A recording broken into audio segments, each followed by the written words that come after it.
तो जय हिंद छात्रों, आपका स्वागत है आज की इस वीडियो में। आज की इस वीडियो में आपका वार्षिक परीक्षा कक्षा 12वीं आपका पॉलिटिकल साइंस, यहाँ पे आपका राजनीति विज्ञान का आपका पेपर लेकर आ चुके हैं। समय आपको 3 घंटा दिया जा रहा है। पूर्णांक आपका यहाँ पे 80 अंकों का है। तो फटाफट चलिए ये पेपर देख लीजिए, ठीक है। तो आपका ये पेपर है, आपका पूरा पेपर यहाँ पे देख सकते हैं। सारे क्वेश्चन है और इन क्वेश्चन के मैं आपको इसी वीडियो में पूरे आंसर आपको प्रोवाइड कराने वाला हूँ, ठीक है। तो देख सकते हैं टोटल आपके इसमें 23 क्वेश्चन है और 23 क्वेश्चन आप यहाँ पर अच्छे से रट कर जाइएगा। यही क्वेश्चन पेपर आपके 25 फरवरी के एग्जाम में देखने को मिलेंगे। तो सारे क्वेश्चन के आंसर चलिए यहाँ पे हम देखते हैं।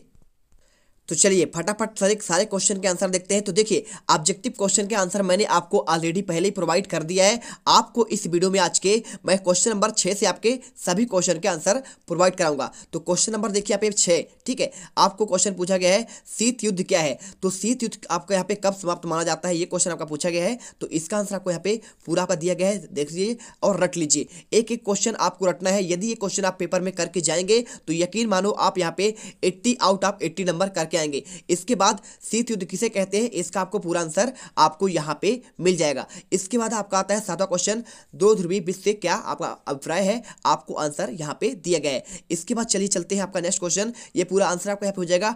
अथवा क्वेश्चन, तनाव सैंथिल से आपका क्या अभिप्राय है। आपको ये क्वेश्चन देखना है और इसका आंसर आपको यहाँ पे पूरा आपका लिखा गया है, ठीक है। चलिए इसके बाद आपका आता है 8वां क्वेश्चन, आपका हंग बनी शब्द की जड़ें कहाँ से प्राप्त हुई। तो आपको यहाँ पे यूनान से, आपका ग्रीस से प्राप्त हुई, ठीक है। इसके बाद देखिए अगला क्वेश्चन आपका आता है, इसमें आपको नाटो का आपका पूरा नाम बताना है। तो नाटो को पूरा नाम आपका यहाँ पे क्या होता है आपका, देखिए North Atlantic Treaty Organisation. NATO एक सैन्य गठबंधन है जिसकी स्थापना 4 अप्रैल 1949 को, इसका मुख्यालय ब्रुसेल्स के आपका बेल्जियम में है। इसके बाद आता है क्वेश्चन नंबर 9, आपको इसमें शिमला समझौता के बारे में पूछा गया है। आपको शिमला समझौता 1971 में भारत और पाकिस्तान के युद्ध के बाद हुआ। इस समझौते में भारत की तरफ से तत्कालीन राष्ट्रपति इंदिरा गांधी और यहाँ पे पाकिस्तान के आपका यहाँ पे देखिए आपका जुल्फिकार अली भुट्टो ने भाग लिया था। इसके बाद आपका नेक्स्ट क्वेश्चन, यहाँ पे सार्क सदस्य के आपको नाम करना है। तो आपको इसका आंसर यहाँ पे आपके टोटल आपके इसमें 7 सदस्य देश हैं। तो आपको यहाँ पे आंसर पूरा आपको लिखा गया है, ठीक है। कौन कौन से देश है, भारत है, पाकिस्तान है, बांग्लादेश है, श्रीलंका है, नेपाल है, भूटान और आप मालदीव और यहाँ पे दक्षिण एशिया आपसी सहयोग के लिए संगठन बनाने की बात सबसे पहले 1980 में उठी थी। इसके बाद आपका क्वेश्चन नंबर 10वां, निःशस्त्रीकरण से क्या आशय है। आपको इसका आंसर पूरा का पूरा आपको यहाँ पे मिल जाएगा, देख लीजिए। इसके बाद आता है क्वेश्चन नंबर आपका यहाँ पे सुरक्षा से क्या तात्पर्य है। तो आपको यहाँ पे आंसर आपको ये पूरा आपको लिखना है, ठीक है। चलिए यहाँ पे देख लीजिए, स्क्रीनशॉट कर लीजिए। इसके बाद आता है क्वेश्चन नंबर 11वां, आपको वैश्वीकरण क्या है, इसका आपको आशय स्पष्ट करना है। तो बच्चों, पढ़ाई में डाउट्स आते हैं, सॉल्व नहीं हो रहे हैं तो घबराओ मत। इसका सोल्यूशन है डाउटनेट ऐप। जिस भी सवाल में आपका डाउट है उसका फोटो खींचो, क्रॉप करो और 5 सेकंड के अंदर अंदर आपको वीडियो सोल्यूशन मिल जाएगा, वो भी बिल्कुल फ्री। अब आप पूछिए अनलिमिटेड सवाल कहीं भी कभी भी, चाहे आपका क्लास 6ठी से 12वीं IIT JEE या फिर नीट का हो या फिर CBSE, यूपी, बिहार, राजस्थान या फिर अन्य स्टेट बोर्ड का हो, कोई भी सब्जेक्ट का हो, physics, chemistry, math, biology, science, आपके सभी सवालों के जवाब मिलेंगे सिर्फ डाउटनेट पर। तो साथ ही डाउटनेट पर चल रही है क्लास 9वीं से 12वीं IIT JEE नीट के बच्चों के लिए ऑनलाइन क्लासेस, जिसका हिस्सा बनकर देश के सभी राज्यों से बच्चे लेकर आए हैं रैंक 1। तो आज ही डाउटनेट इंस्टॉल करें और अपने सभी डाउट्स भगाओ और टॉप रैंक ले आओ है। तो आपको यहाँ पे दिया गया है कि क्या है, संपूर्ण आपको यहाँ पे स्थानीय क्षेत्रीय आपको वस्तुओं को, घटनाओं को विश्व स्तर पर रूपांतरण करने की प्रक्रिया है। मतलब कि पूरे चीज़ों को आपको एक क्षेत्र में लाना।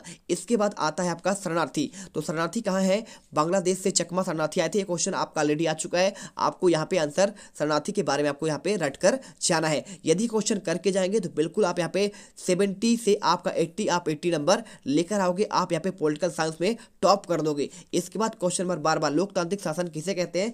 तो लोकतांत्रिक शासन वो शासन जिसमें उस देश की जनता अपने शासक प्रतिनिधि को प्रत्यक्ष रूप से आपको चुनती है। इस शासन व्यवस्था में कोई भी राष्ट्र कोई क्षेत्र में विभाजित किया जाता है। हर क्षेत्र का एक विशेष जनप्रतिनिधि होता है और इस जनप्रतिनिधि का चुनाव प्रत्यक्ष प्रणाली से आपका होता है, ठीक है। चलिए आप यहाँ पे आंसर कर लेंगे, पूरे आंसर आपको यहाँ तक मिल जाएंगे। इसके बाद आपको यहाँ भी आंसर है, तो आपको ये पूरा आंसर आपको अच्छे से रट लेना है। इसके बाद क्वेश्चन नंबर 11वां आप यहाँ पे देखिए, 12वां का अथवा भारत के प्रथम चुनाव आयुक्त तो आपको यहाँ पे सुकुमार आपको सेंड करना है। ठीक है, चलिए इसके बाद क्वेश्चन नंबर 13 आपका दल बदल कानून से आपका क्या आशय है, आपको ये क्वेश्चन करना है। तो इसका आंसर आपको यहाँ पे पूरा आपको दिया गया है।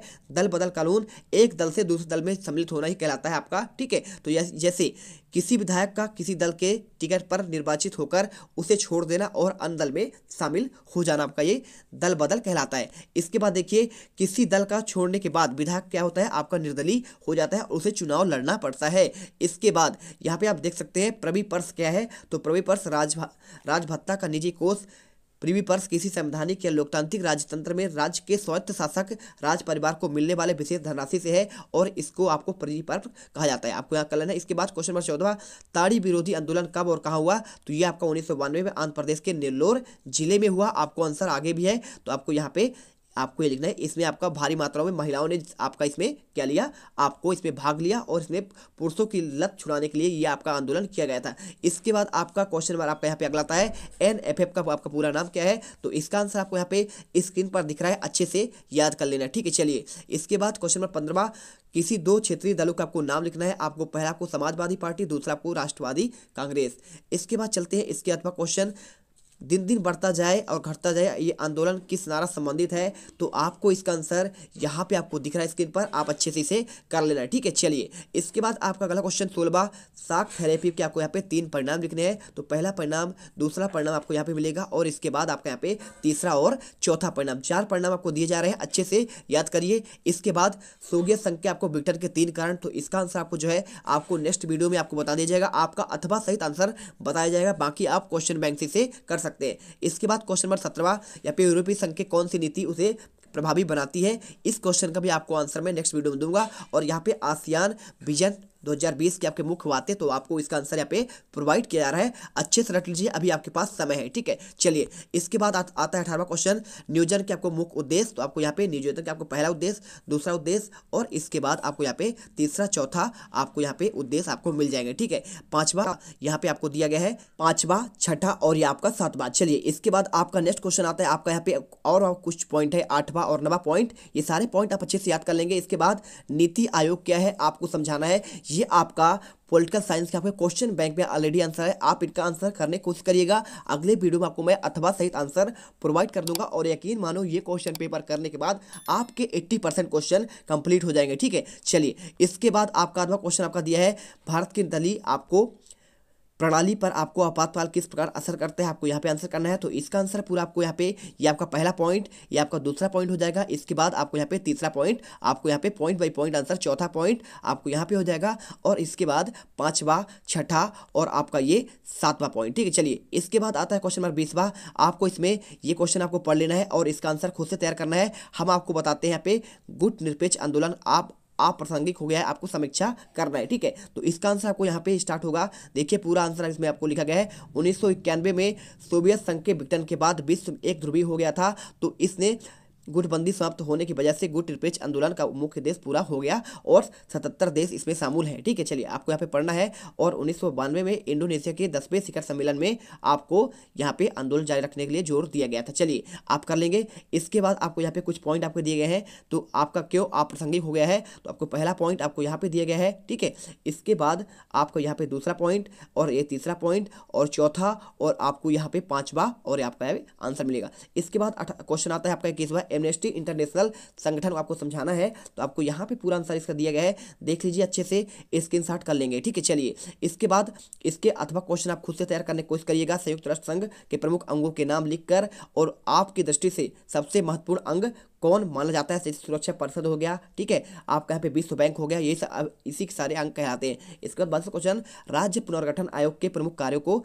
आपको सिफारिशों की व्याख्या करना है, तो आपको यहाँ पे आंसर मिल जाएगा, देख लीजिए आपको ये पूरा आंसर आपको यहाँ तक पूरा आपको लिखना है। ठीक है, चलिए आपने देख लिया, आगे चलते हैं। आपका आंसर आपको ये सारे पॉइंट आपको लिखने हैं, मोहनदास करमचंद गांधी के बारे में, पंडित जवाहरलाल नेहरू के बारे में। ठीक है, तो चलिए कर लीजिएगा, आपको यहाँ पे पहला पॉइंट और इसके बाद आपको यहाँ पे दूसरा पॉइंट आपको यहाँ पे मिलेगा। इसके बाद क्वेश्चन आपका ये अथवा क्वेश्चन, इसको तैयार करना है आपको, एक स्वाधीनता राष्ट्र के रूप में भारत किन किन चुनौतियों को सामना करना पड़ा, आपको इसको आंसर लिखना है। और इसके बाद 23वां क्वेश्चन आपका आता है, भारत निम्नलिखित पर आपको टिप्पणी लिखना है, पहला भारत की परमाणु नीति और दूसरा आपको गुट निरपेक्ष आपको यहाँ पे नीति नीति। तो आपको पहला वाला पॉइंट आपको यहाँ पे भारत की परमाणु नीति के बारे में आपको यहाँ पे यहाँ लिखना है, और ये आपके पॉइंट बाय पॉइंट आंसर, और इसके बाद आपको यहाँ पे सेकेंड आपको गुट निरपेक्ष की आपको नीति आपको यहाँ पे करना है। ठीक है, चलिए आप यहाँ पे कर लीजिएगा। इसके बाद आपको ये पॉइंट आपको पूरे आपको लिखने पड़ेंगे। इसके अथवा क्वेश्चन आपको खुद से तैयार करना है। किसी राष्ट्र का राजनीतिक नेतृत्व किस तरह उस राष्ट्र की विदेश नीति पर असर करता है, भारत की विदेश नीति का आपको उदाहरण सहित आपको समझाना है।